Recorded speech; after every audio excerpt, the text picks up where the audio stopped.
টাঁকিয়ে পড়েছে ঠান্ডা। আর এই ঠান্ডার মধ্যে একটু গরম গরম পিঠে না হলে কি ভালো লাগে?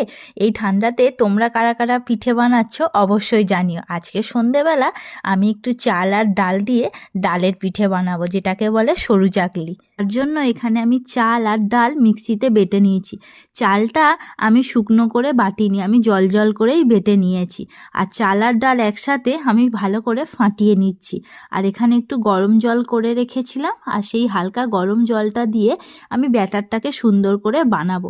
আর এতে দিতে হবে স্বাদ অনুযায়ী নুন। আর এই পিঠেটা বানাতে গেলে মাপটা ঠিকঠাক দিতে হবে, ডাল বেশি হলে উঠবে না, আবার ব্যাটার ঘন হয়ে গেলে মোটা মোটা হয়ে যাবে। এই মাপটা আমি শিখেছিলাম আমার মায়ের থেকে, কিন্তু পিঠে বানানোটা শিখেছিলাম দিদির থেকে, পাতলা পাতলা বানানো। আর পাতলা পাতলা বানালে খেতেও খুব ভালো লাগে।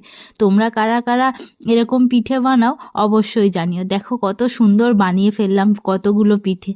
আর আজকের এই পিঠেটা কেমন হলো অবশ্যই কমেন্ট করে জানিও। চলো টাটা, বাই বাই, সবাই খুব ভালো থেকো।